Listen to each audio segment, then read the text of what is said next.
Hola, muy bienvenidos al Mostrador, a una nueva semana política. Hoy, junto a Héctor Cosio, nuestro editor general, vamos a conversar con Claudia Hayes, que es cientista política. Muy bienvenida, Claudia, muy bienvenido, Héctor. Gracias, Federico. Hola, Claudia. Hola, muchas gracias por la invitación. Un gusto. Gracias a ti. Claudia, ¿qué te parece que empecemos la conversación en esta semana política, en una semana marcada por las post-elecciones, ¿no? Marcadas por los acomodos y reacomodos de las distintas fuerzas políticas, de los independientes, algunos con ganas de convertirse en fuerza política o algo, no necesariamente partido, pero sí fuerza política, y el rol de las mujeres en esta convención constitucional paritaria. El tema que más te atraiga a empezar a conversar y a dialogar en esta semana política de los que te puse sobre la mesa, bienvenido. Claudia. Bueno, hemos tenido una semana muy intensa, en realidad varios días, digamos, de mucha intensidad con las cosas que están pasando, de mucho cambio político. Y yo creo que lo que está detrás de todas estas cosas que tú mencionas, de la composición tan distinta que tiene esta Convención Constitucional respecto del Congreso y de todos los otros órganos de representación política que hemos tenido, de la presencia de la paridad de género, de la presencia de los pueblos originarios, de la presencia, aunque haya salido una sola persona electa, de las personas con discapacidad, pero con una medida de acción afirmativa para la elección de la convención para personas con discapacidad y su visibilización en las campañas, y el tema de los independientes, que es como la gran irrupción de los independientes en la convención, que son mayoría, son más de 100 las personas que no tienen afiliación política en la Convención Constitucional. Yo creo que todo eso apunta a un problema, si pudiéramos englobarlo en un solo tema general, del gran déficit de representatividad que ha tenido nuestro sistema representativo en el último tiempo. Entonces yo creo que esto es una invitación a pensar cómo mejorar la representación política en Chile. Vivimos hoy día en el mundo una crisis de la representación general, una situación donde la gente, en lugar de sentirse representada por sus representantes, muchas veces se siente traicionada por sus representantes. Y por lo tanto, es muy reacia a darle el voto a alguien para que vaya a hablar por uno, digamos, a un órgano de decisión política, porque tiene esta sospecha, esta permanente desconfianza de que la persona no va a ir a hablar por uno, sino que va a hablar ya sea por sus intereses particulares, por los intereses de un partido, que no necesariamente son los intereses de la representada o el representado, por agendas que no son las del distrito o la zona territorial que lo eligió. Yo creo que hay un cuestionamiento muy fundamental en el mundo a la idea de representación política, y eso nos tiene hoy día en una crisis de las democracias a nivel mundial, y que es particularmente agudo, yo creo, en Chile, producto de las normas tan distorsionadoras que heredamos nosotros de la dictadura, de normas que permitieron que por 30 años una constitución que nadie quería se mantuviera, reglas que nadie quería y que no interpretaban, digamos, a casi nadie, pero que beneficiaban a una minoría pequeña, digamos, siguieran en operación. Y yo creo que lo que estamos viendo hoy día, por ejemplo, con el proyecto de que los independientes puedan presentar listas, con los partidos tratando de defenderse de esta irrupción de los independientes que amenaza la existencia misma de los partidos políticos, es un punto de inflexión, un punto de quiebre que nos plantea la pregunta de cómo mejorar la representación, cómo desoligarquizar la representación política, pero cómo hacerlo para que esto no signifique la desinstitucionalización de la representación, porque yo creo que la tentación de desinstitucionalizar es muy grande, pero lo que hemos visto en la experiencia comparada, en casos como el de Perú, es que cuando desaparecen los sistemas de partidos, cuando desaparece la regulación de la forma de representar, el resultado puede ser mucho peor que la crisis, digamos, que hemos vivido hasta hoy día. Puede ser un resultado donde aumente todavía más el poder del dinero, donde aumente todavía más el personalismo en la política. Y yo creo que ese es un dilema que requiere un debate mucho más matizado, un debate con muchas más grises, digamos, del que estamos viendo a veces en la esfera pública, pero que yo me alegro de que lo estamos abordando, digamos, como sociedad, y creo que es un debate en el que tiene que participar la política, digamos, los partidos, que son parte interesada, pero también la ciudadanía, los independientes, y toda esta gente que tiene tanta bronca, tanta rabia, con los partidos y con los dirigentes políticos y con las personas que han estado a cargo del gobierno y de la política en las últimas décadas. Bueno, y además, esto ocurrió en otras ocasiones en distintos países del mundo y son momentos fundacionales en el sentido de que muchas veces de esos movimientos aparecen nuevos partidos y se van y en ese sentido la institucionalidad se va adaptando, ¿no? Pero para eso hay que hacer un trabajo, una conversación, como bien dices tú, no es algo espontáneo, es decir, es algo que hay que ir elaborando, ¿cierto? Entonces, respecto a lo primero que tú mencionaste, la peculiaridad una de las peculiaridades, por lo menos en lo que estamos conversando, de la Convención Constitucional, es que sí refleja mejor al Chile real, ¿cierto? Al Chile que estamos viviendo hoy en día, y no un Chile de otra época, y no un Chile donde el sistema de representación estaba mañosamente armado para que algunos queden fuera y unos pocos pudieran hacer mayorías aún siendo minorías, ¿no? A través de mecanismos contramayoritarios. Entonces, es un muy buen punto que tú pones sobre la mesa. Esta Asamblea Constituyente o Convención Constitucional es más representativa, tiene adentro el Chile real. ¿Cómo hacerlo entonces para que los otros órganos de representación, como el Parlamento, por lo demás, gran órgano de representación por antonomasia, cómo hacerlo más representativo hacia adelante, ¿no? Héctor Cosio. Sí, bueno, tomando tu pregunta, yo le mencionaba antes de cámara a Claudia, en la naturaleza, presentes básicamente en las leyes de la física, hay un concepto que se llama entropía, que es lo que mide el grado de desorden y caos en el universo.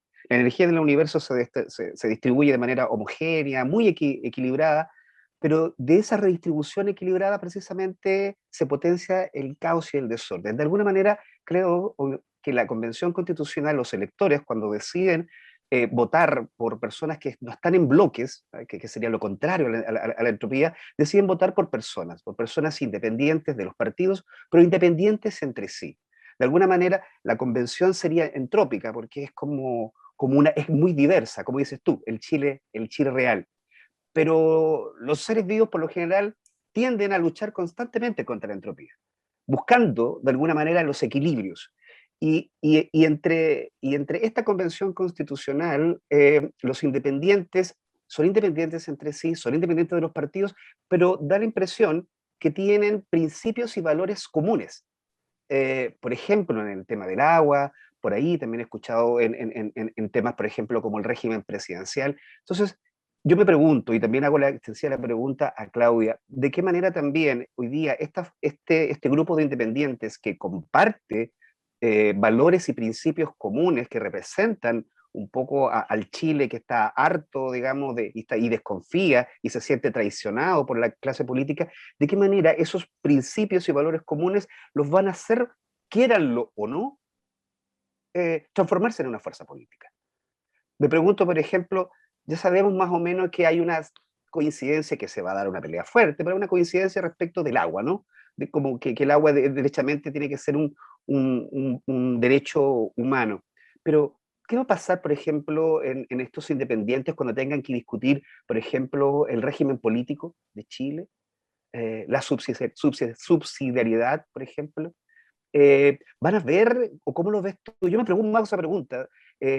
Estas fuerzas políticas que tienen valores y principios, ¿cómo van a ir funcionando? ¿Cómo se va a ir dando la correlación de fuerzas en esos temas que son tan trascendentales? Es una pregunta que yo creo que está muy abierta y a lo mejor también Claudia podría también ayudarnos a buscar alguna idea. Existe, si va a haber una correlación de fuerzas, se va a transformar en una fuerza política. O varias, ¿no? Quizás se reagrupen, ¿no? Claro, como la naturaleza misma. Así es. Que yo pienso que el punto en el que está la política chilena es un punto sin retorno, digamos. No creo que podamos volver después de este proceso constituyente y después del estallido en particular, y después de una década de movimientos sociales impresionantes. O sea, también es sorprendente la forma en que una parte de la élite, y en particular la derecha, pudo ser inmune a 10 años de no más AFP, movimiento estudiantil, o sea, de un nivel... No, ¿y cómo pudo decir que Chile era un oasis de paz, que estaba todo bien, que las cifras macroeconómicas seguían bien, con ese nivel de descontento, con ese nivel de política contenciosa, de efervescencia en las calles, y en el fondo de la desvinculación del mundo político respecto a lo que estaba pasando en la sociedad, respecto a este reclamo de la sociedad? Oye, oye, Claudio, un viejo refrán que me acuerdo de mis abuelos que decía: no hay peor ciego que el que no quiere ver. Yo recuerdo cuando salieron esas, claro, eso, nadie lo vio venir, esto es una invasión alienígena. Cuando el presidente Piñera esa semana dijo, como en 3 entrevistas, dijo en La Cooperativa y en el Diario Financiero, que Chile era un oasis de paz, yo decía, se nota que no trabaja en la Chile, porque desde donde yo estoy, oasis de paz, desde el 2011 por lo menos no hemos tenido. Pero claro, yo no sé cómo se ve el mundo desde donde está él, digamos, pero sé cómo se ve desde una profesora, digamos, de la Chile, y no se ve como un oasis de paz desde hace mucho tiempo. Y yo creo que en ese sentido no hay vuelta atrás. O sea, yo creo que hoy día las cosas van a ser distintas y el sistema político va a ser distinto. Ahora, ustedes, por lo que entendí, Héctor y Federico, ustedes decían, tienen como una intuición de que estos movimientos que han logrado una representación importante, como la Lista del Pueblo, como los movimientos sociales, como otras organizaciones independientes, van a tender a institucionalizarse, van a tender a funcionar como partidos políticos. Yo creo que eso es lo deseable. Yo creo que los partidos políticos, por un lado, tienen que reformarse, y por otro lado, podemos tener otras fuerzas sociales que actúen como partidos políticos, en el sentido de tener una institucionalidad, de tener un programa político colectivo, de aunar voluntades como para cumplir la función que cumplen los partidos políticos. En el fondo, hay gente que dice que la defensa de los partidos políticos es una especie de defensa corporativa, y que cualquiera que diga que la democracia no funciona sin partidos políticos, poco menos que está defendiendo a la democracia cristiana, y al PPD, y a los traidores de la agenda del pueblo, etc. Bueno, yo creo que la democracia no funciona sin partidos políticos. Ahora, podemos llamarlos de otra manera, podemos tener colectivos que tengan una orientación programática, con agendas en los distintos temas, con una orientación ideológica, y que funcionen como partidos políticos. Y me da la impresión que ustedes, de una manera que yo considero optimista, entienden que vamos hacia allá, pero no es necesariamente así. Podríamos estar avanzando en otra dirección, que es una dirección lamentablemente mucho más cercana a la idea que tenía Jaime Guzmán de las formas de mediación política, que es una especie de desaparición de las agendas programáticas, desaparición de los movimientos de canalización de demandas sociales como demandas colectivas orientadas a proyectos comprensivos, y una atomización en agendas particulares, en intereses particulares, donde cada grupo se organiza para una elección, donde surgen como empresarios del voto, ¿no? Y cada vez que hay una elección surge un colectivo pequeñito en una localidad que no necesariamente tiene un correlato nacional, que no necesariamente tiene una ideología, que no necesariamente tiene una propuesta programática más que en un tema. Muchos de los convencionales y las convencionales hoy día son conocidos en su zona por un tema, por la defensa del medio ambiente, por la defensa del agua, cosa que yo creo que es importante, está bien, pero cuando estén en la convención van a tener que hablar, como decía Héctor, del régimen político, van a tener que hablar de descentralización, van a tener que hablar del rol de las Fuerzas Armadas, van a tener que regular una serie de otros temas que quizá no son sus temas principales de interés. Y en ese sentido, los partidos políticos tienen algo que los movimientos sociales no tienen, que es una visión general, global de la sociedad. Ahora hay gente que dice, como Margaret Thatcher, que la sociedad no existe, ¿verdad? Y que todos son intereses. Yo creo que lamentablemente mucho del sentido común, incluso y sobre todo de un sector de la izquierda en Chile, de esta izquierda tan antipolítica y tan antipartido, de alguna manera comparte esa visión un poco más neoliberal de que todos son intereses, y de que esta idea como de bien común, que está implícita en una definición más programática o más ideológica, es como una ficción. Entonces yo creo que si podemos avanzar primero a que los partidos se democraticen internamente y no sean solamente entes administradores del poder, sino también realmente vinculaciones sociales con militancias de base importantes, es súper difícil, o sea, no veo cómo vamos a avanzar en esa dirección. Pero creo que hay que tratar, o sea, creo que los partidos tienen que cambiar de manera muy profunda. Y en segundo lugar, creo que hay que tratar de que estos movimientos y estos colectivos se conviertan en algo más parecido a los partidos políticos. El problema es que, como justamente han surgido con la agenda antipartido, para estos propios movimientos entrar en la esfera de la negociación y de la política institucional aparece como una traición. Entonces yo creo que lo vimos con el movimiento estudiantil se convirtió en político y se crearon partidos nuevos del Frente Amplio y surgieron liderazgos y parlamentarios que llegaron y parlamentarias en el Partido Comunista o en otros partidos del Frente Amplio que venían de la dirigencia estudiantil y muchos de sus partidarios, de las bases del movimiento estudiantil los consideraron unos traidores, consideraron que que eran unos vendidos al sistema porque entraban en la esfera de la política, ¿verdad? Pero sin ese traspaso yo creo que la democracia no puede funcionar. Y ahí yo creo que Chile está en un dilema súper importante y en un momento podríamos decir de peligro.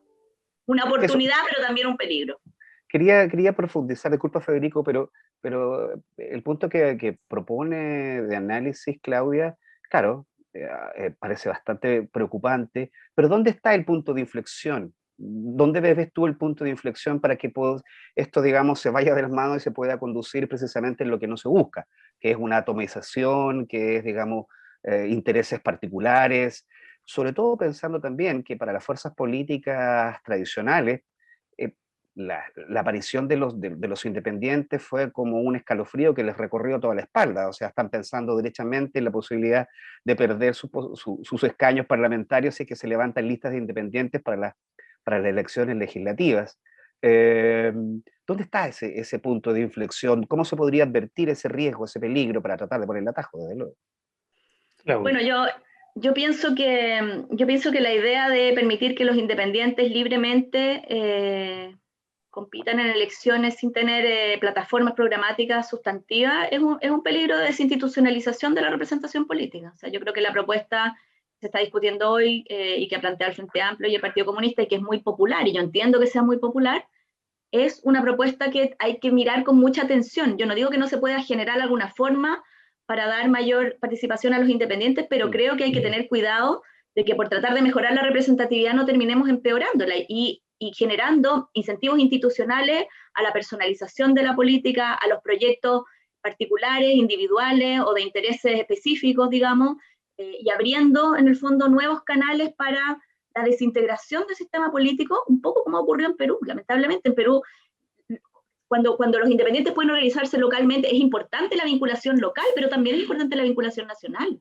También es importante el horizonte programático, y es importante la ideología, y es importante que la gente pueda ubicar bajo un paraguas a un grupo de personas, bajo un paraguas programático y no solamente en agendas específicas o en proyectos específicos orientados a elecciones particulares. Entonces yo creo que ahí, de alguna forma, hay como un sentido común que va un poco en contra del objetivo que se puede lograr. O sea, yo creo que yo comparto el objetivo de que los independientes puedan participar, de que la política sea menos elitista, de que los órganos de representación sean diversos como esta convención, pero creo que, si bien me parece muy bien todo el ingreso de los independientes en la convención, creo que si la política chilena empezara a funcionar así, sería una mala noticia para la democracia chilena, podría llevar a un resultado que no es el que quisiéramos, digamos, conseguir con estas medidas. O sea, podríamos tener consecuencias no deseadas de las acciones que estamos tomando hoy día para democratizar.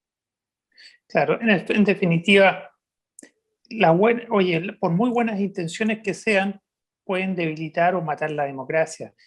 Fue parecido, se me ocurre como ejemplo lo del voto voluntario. Es decir, que sonaba muy bonito, pero debilitó la democracia, ¿no? Debilitó la participación.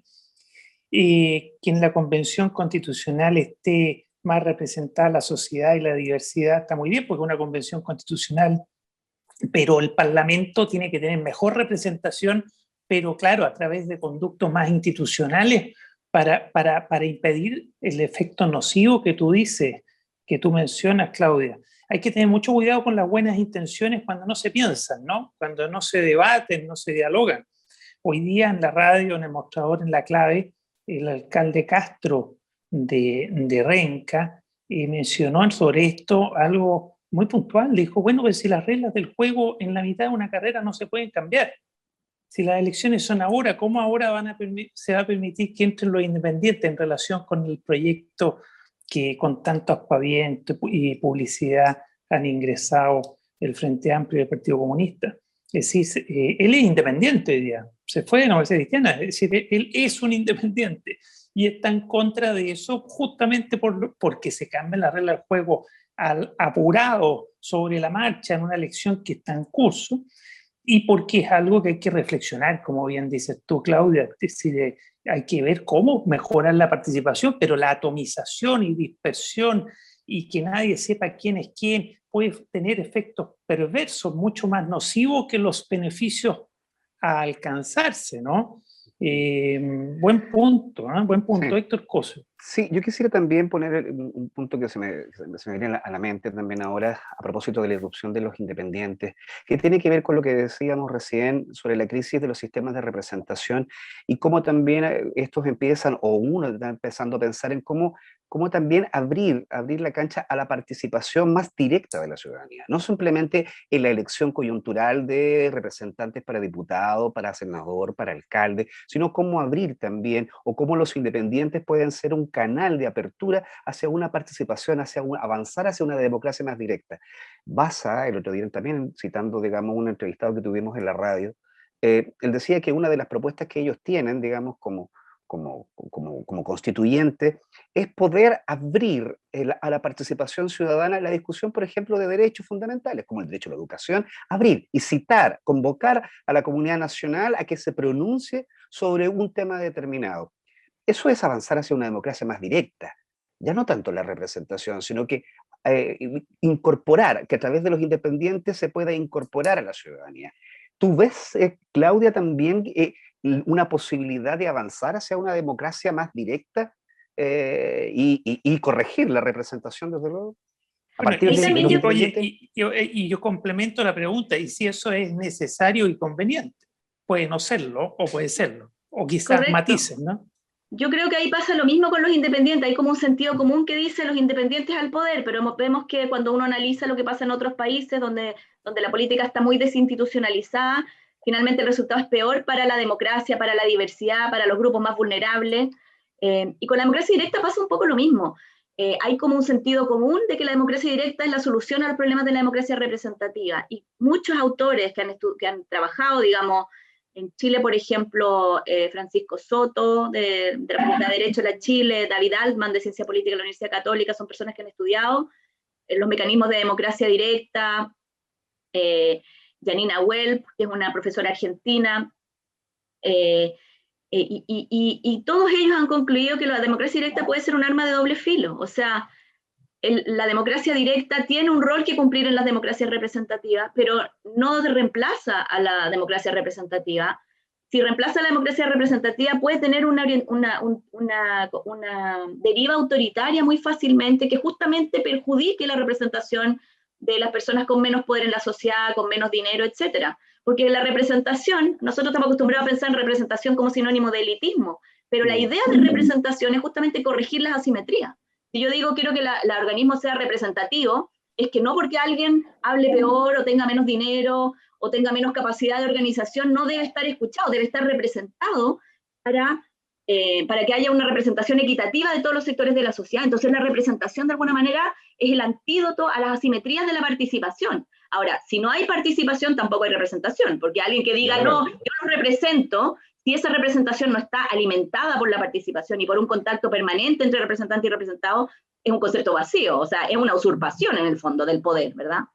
Entonces yo creo que el concepto de representación es más complejo que simplemente alguien que habla por otro, tiene todas estas dimensiones, y la idea de democracia directa también, o sea, la idea de reemplazar la democracia representativa por democracia directa, que yo se la he escuchado a mucha gente, incluso algunos de los convencionales, refleja como una falta de reflexión, y yo creo que la falta de reflexión se combate con deliberación, que es el tercer componente de la democracia. La democracia tiene que tener participación, tiene que tener representación y también tiene que tener deliberación. Y el problema es que muchas veces los mecanismos de participación directa, de democracia directa, por ejemplo, en su versión plebiscitaria, que es la más repudiada en general por los analistas, significa cortar la deliberación, significa ya, usted vaya a su casa, piense, está a favor o está en contra y vote en un plebiscito. Y el plebiscito, si es convocado además por la autoridad, tiene mucha posibilidad de ser manipulado, de que la pregunta sea manipulada, de que se convoque en un momento político particular para beneficiar al que está convocando el plebiscito, ¿no? Entonces hay una diferencia entre un plebiscito convocado desde arriba y uno convocado desde abajo. hay una diferencia en las distintas formas que tiene la gente de participar. Los mecanismos de revocatoria, que parecen una medida súper efectiva, también de democracia directa, para suspender autoridades en el poder, también pueden ser utilizados. Miren lo que pasó con Dilma en Brasil, donde el Congreso, o sea, digamos, los mecanismos de democracia directa yo creo que son útiles y son buenos para descomprimir algunos bloqueos de la representación política, pero también encierran peligros que pueden tener tintes autoritarios, que pueden tener tintes de cortar la discusión política en algún tema, y por lo tanto hay que tomarlos con un granito de sal, como decimos en Chile, y hay que discutir más sobre el tema y conocer las experiencias comparadas. No hay soluciones simples, y no hay ningún sistema que mantenga la libertad de las personas y que se oriente a la igualdad y a la redistribución que funcione solo con democracia directa. No existe eso, ¿no? Ahora, en Suiza, en Uruguay, hay mecanismos de democracia directa que funcionan bien, y yo creo que es muy importante que existan mecanismos de control ciudadano del poder político. O sea, la separación de poderes así a lo Montesquieu o a lo federalista, a lo Madison, no es la forma en la que funciona el poder hoy día. No hay 3 poderes del Estado, hay muchos más poderes del Estado, hay muchos organismos autónomos, y los medios de comunicación ejercen control político, son parte, podríamos decir, de los checks and balances, y la ciudadanía tiene que ser parte de los checks and balances. Pero hay, como digo, es un tema mucho más complejo que simplemente decir democracia directa para superar Claro, el elitismo con la democracia representativa. Qué buen punto, y rescato lo de la necesidad y la esencia, el pilar democrático de la deliberación, sobre todo porque ahí se llega a las soluciones normalmente con los pros y contras y buscando la mejor dentro de las alternativas, porque, por ejemplo, respecto a la democracia directa, que llevada al extremo puede matar la democracia, puede matar las libertades, incluso. Entonces uno dice, bueno, pero puede haber términos mixtos, hay que mejore la representación y que mejore lo directo, pero que no sea extremo. Por ejemplo, la iniciativa popular de ley, que gente se reúne y propone una ley, pero entra al Parlamento para que el Parlamento la procese y la converse y la mejore, o la rechace, o la aprueba y la haga ley. Son mejoras, ¿no?, necesarias muchas veces, pero no en términos absolutos. Por ejemplo, el asambleísmo. Hay mucha gente, claro, que teóricamente es la asamblea, que bueno que una asamblea se ponga de acuerdo, pero el que ha participado en una asamblea sabe lo fácil que es manipularla, ¿no? Basta que el que tenga el megáfono, el hombre del megáfono, la mujer del megáfono tiene ventajas sobre el resto de la asamblea que no tiene el megáfono, o que están 3, 4, 5 organizados en una asamblea en que el resto no está organizado, va a imponer decisiones, o puede imponer decisiones. Es decir, todas estas cosas, una cosa es la teoría o las ganas o las buenas intenciones, y otra cosa es la práctica y hacerlo bien, ¿no? Por eso rescataba lo de la deliberación, Claudia.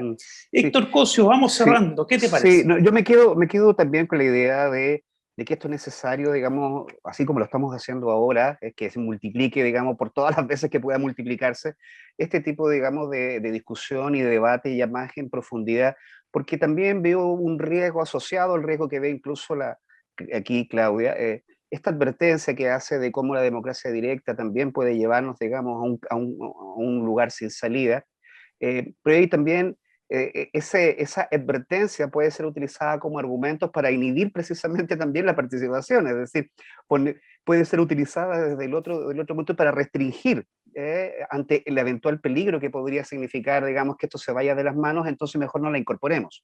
Y ahí yo creo que el debate, digamos, es sustancial, es totalmente pertinente hacerlo de manera oportuna, porque también podemos pasarnos el tiempo un poco debatiendo sobre esto, y sobre la marcha se van aplicando los mismos sistemas o van pasando cosas que uno no considera, y finalmente puede pasar lo que está pasando en Perú, o sea, se fue de las manos y vamos a volver a decir, no lo vimos venir.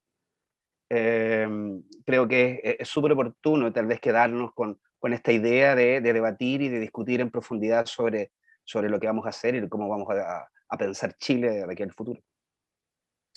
Claudia, para terminar, te paso la palabra para que nos diga, a propósito de todo esto que estamos hablando, ¿qué proyectas tú como especialista, como cientista política, para la primera etapa de la Convención Constitucional, donde los constituyentes van a tener que conversar y ponerse de acuerdo por 2/3 en el reglamento, es decir, en cómo va a funcionar, cómo van a hacerla aún más participativa, ¿qué puedes proyectar tú de acuerdo a la experiencia comparada y a la información que ya se maneja por quienes ya salieron elegidos y la componen, ¿no? Bueno, en términos comparados, la norma de votación de los 2/3 es una regla alta, es mucho más alta de lo que algunos especialistas como Rosalind Dixon recomiendan. Es exigente, ¿verdad? Pero yo creo que, dada la composición de la convención, no va a ser tan difícil ponerse de acuerdo en el reglamento, no va a ser tan difícil acordar los dos ejes centrales que tiene que tener el reglamento, que se aprueba por los 2/3, que son primero las reglas de funcionamiento interno de la convención, o sea, cuántas comisiones va a haber, cuáles van a ser esas comisiones, quién va a presidir esas comisiones, o cómo se va a decidir quién preside las comisiones. Y eso son cosas importantes para el desarrollo de las agendas, digamos, de cada una de las comisiones. Y también, claro, no pueden estar los 155 convencionales constituyentes hablando de lo mismo, porque eso no es operativo, ¿no? O sea, como hay un plazo acotado, que es de 9 meses a 1 año, que es un plazo relativamente corto para hacer la constitución, sobre todo si queremos que haya espacios para que la gente participe, que eso también toma tiempo, ¿no? Si queremos que la convención vaya a regiones y se junte con la gente, si queremos que la convención reciba propuestas ciudadanas, reciba inputs, digamos, o que la gente pueda, por ejemplo, juntar firmas y mandar propuestas, o que la gente pueda revisar los borradores, que son mecanismos de participación que yo creo que es probable que se traten de incluir en el reglamento, dada la composición de la convención, porque hay una gran cantidad de independientes, porque hay una gran cantidad de personas del mundo social que tienen esa agenda más participativa y de apertura. Por supuesto van a tener que funcionar con comisiones y plenario, ¿verdad? Y la forma en la que interactúe la comisión, el plenario, todo eso va a quedar establecido en el reglamento. Y también va a quedar establecido en el reglamento estas formas de participación que yo mencionaba. Hay una propuesta que hizo Gonzalo de la Maza, un profesor de la Universidad de los Lagos, que está en la plataforma Contexto, donde él propone algunas medidas concretas, específicas para la participación en la Convención Constitucional. Yo creo que se pueden implementar cosas de ese tipo. La discusión es hasta qué punto es posible compatibilizar la eficiencia y el despacho rápido, digamos, de las normas con estos mecanismos de participación, consulta y con la deliberación, que como decía antes, yo creo que lo más importante que va a ocurrir en la Convención Constitucional es la deliberación. Las convencionales y los convencionales, seguramente hay temas sobre los que no tiene opinión. No son todos expertos constitucionalistas, no vienen todos con su constitución bajo el brazo. No digo que no hay algunos que tienen la constitución en el velador hace mucho tiempo. Hay gente que tiene ya conocemos, y conocemos varios, hay varios. Pero yo creo que hay mucha gente que no, y que seguramente ni siquiera sabe que va a tener que opinar sobre algunos temas, y eso va a requerir deliberación, y yo espero que esa deliberación sea no solo al interior de la convención, sino sea una deliberación ciudadana, sea una deliberación que podamos conocer a través de los medios de comunicación, a través de la discusión de los propios convencionales en sus territorios, y donde la gente pueda participar de estos debates complejos, o sea, no solamente de frases para el bronce o slogans publicitarios, sino realmente de los matices que tienen estas discusiones que estábamos conversando. Porque yo creo que lo que es muy nocivo para un proceso como el que está viviendo Chile es el simplismo, es la idea de que en realidad todo Chile quiere lo mismo. Ahora uno escucha en la televisión a los convencionales y todos quieren lo mismo. La derecha, la izquierda, los independientes, los de los partidos, todos dicen, no, el agua tiene que ser pública, queremos derechos sociales. No es cierto que todos queremos lo mismo, no es verdad. Si todos quisiéramos lo mismo, tendríamos eso, ¿verdad? Entonces yo creo que es importante que veamos el detalle, que veamos, bueno, si todos queremos derechos sociales, ¿cómo se construyen esos derechos sociales? ¿Cómo se norman? ¿Cómo se plasman en la Constitución? ¿Se establecen recursos de protección o no? ¿Qué significa eso? ¿Cuáles son los riesgos y cuáles son las ventajas? Esas discusiones, los pros y los contras, en un contexto en que entendamos que somos distintos, que tenemos opiniones distintas, o que si no tenemos opinión, podemos formarnos opiniones distintas en esa conversación. Yo creo que ese es el espacio que tiene que abrir esta Convención Constitucional. Lamentablemente, este proceso que es tan, como yo creo, muy promisorio y muy, no sé, bonito, digamos, en una sociedad, se da en un momento que no es el mejor, en un momento de gran crisis económica, en un momento donde hay hambre por primera vez en Chile en mucho tiempo, en un momento donde han aumentado los campamentos, ¿verdad? Entonces, yo entiendo que esto no es la prioridad de todas las chilenas y los chilenos en este momento, porque mucha gente está simplemente preocupada de sobrevivir por las consecuencias económicas de la pandemia. Pero aún así yo espero que logre dentro de todo sortearse esa dificultad y que podamos tener una deliberación nacional sobre estos temas que, como digo, son complejos, tienen matices y hay opiniones diversas que tienen que ser escuchadas y respetadas. Claudia Hayes, muchas gracias por esta conversación. Gracias, Héctor Cosio. Con esto damos fin a esta semana política y nos vemos la próxima semana, el próximo miércoles, con una nueva semana política. Chao. Chao, chao. Muchas gracias.